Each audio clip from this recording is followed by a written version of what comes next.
told. And I told when I was pregnant because then she couldn't hit me, because that's what my cousin told me. The lies he told me, that my mama would hate me for doing the nasty. But I didn't do the nasty. You took it from me.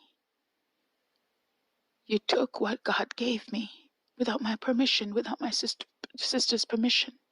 You stood by and watched us punished and hurt and abused for something we didn't do. When I finally told my aunt I was 10 years old, that it wasn't just her. It happened to me too. And I made her swear not to say anything to my mom.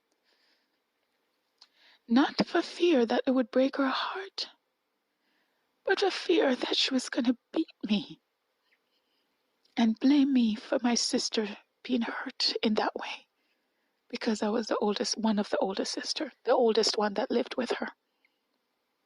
Now, when we came to Canada, things were different. Now I had the rest of my sisters with me, and a little brother, and a stepfather. Now, he was a beast of a man to live with. He didn't abuse us sexually, but the mental and emotional abuse was something else. It's funny how the people in your life can cause you to think certain things and behave certain ways and change the trajectory of your life so fast and so swift and so severe that you can only think one way, because that's the life you live. You don't know any better. As a young woman, single mother, I vowed to protect my children,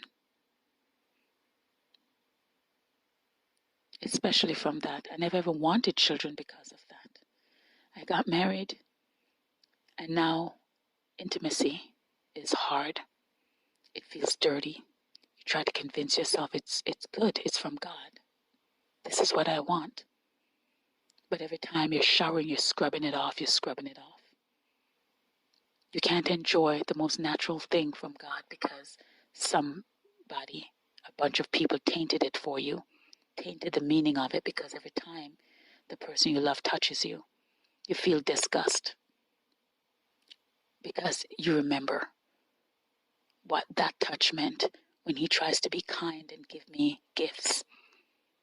I ask him not to, because I'm in my mind, I'm thinking, now I have to give you something. Not that he asked.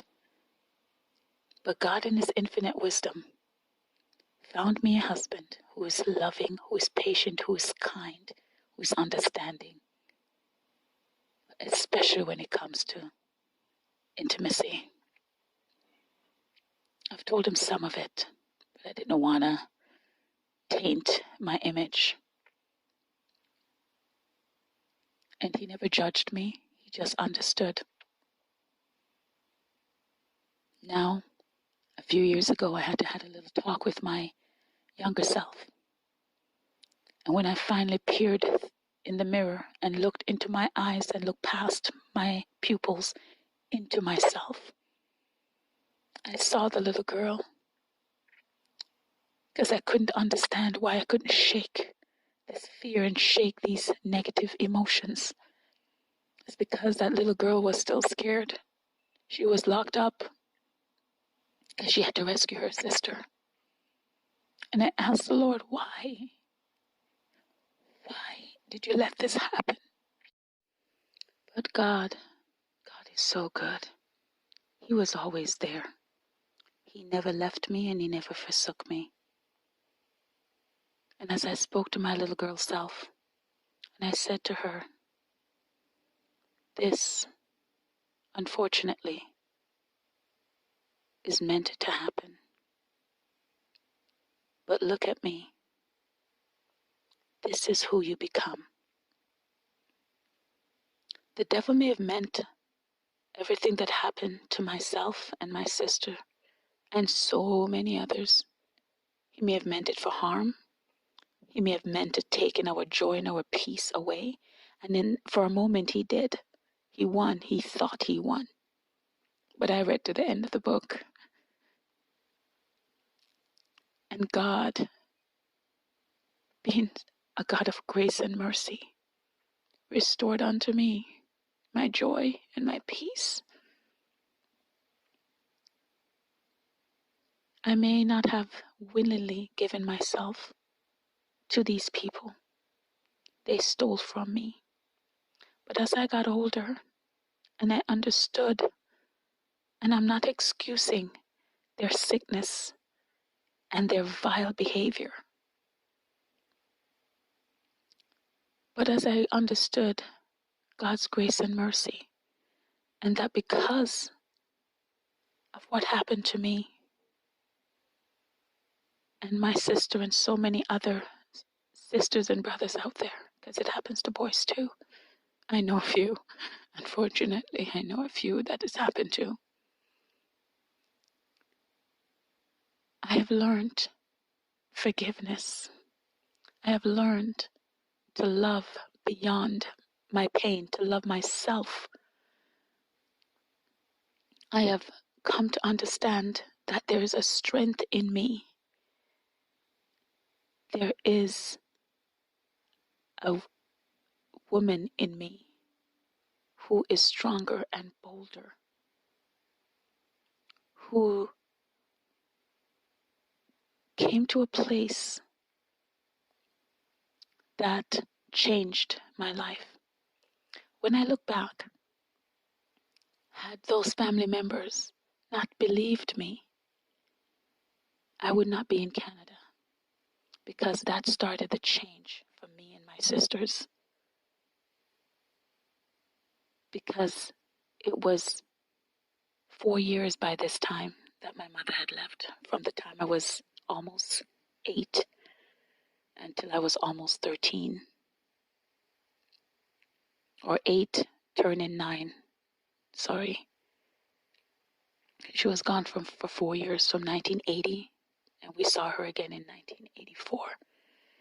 I won't even get into the pain of what she went through, not seeing her children for that long, not knowing she was not coming back. But God had a bigger plan for my family. My mom had the opportunity to come to Canada, and she didn't understand where that was going to go. Her children didn't understand. But it was because of what happened to my sister and I, and because God gave me the courage and the boldness to tell, in spite of what would have happened once I told. We came to Canada. We have a better life. I have my family. I am loved. And so I told my younger self, this is who we become. You're okay. I reached in and I took her little hand into mine, and we became one. My pain is a part of my past. It does not. My pain does not. The things that were done to me does not determine who I am. I determine who I am. God determines who I am. I am His creation, created in His image. He knows everything about me. He knew everything I was going to go through, all the good and bad experiences. And He stayed with me through it all. He found me the husband who loved me. He gave me more than I lost. And a snapshot on the film, the movie of my life, just one frame, is not going to determine who I am, what I'm capable of, and what my possibilities are. What it did was give me the strength to fight, give me the strength to speak up, give me the strength and the courage to stand up for what I believe in and to speak against wrong. And it is not and never will be okay for a man or a woman to take from a child, especially the most virtuous gift God gave them. It is not theirs to take, and they will not take it from us. Even if they took it, that's okay. God has better in store. they can have it. They're sick and depraved. God has a plan for them too. All things work together for the good of those who love the Lord and are called to his purpose. We all have a purpose in this life, and I'm sharing my story just to let you know you're not alone. We're here to support you. We believe you. All these men who tell little girls that your parents will hate you or they will beat you and they won't believe you. Lies. Because had I known and believed that my mother would have protected me, she would not have left. But I don't regret any of that.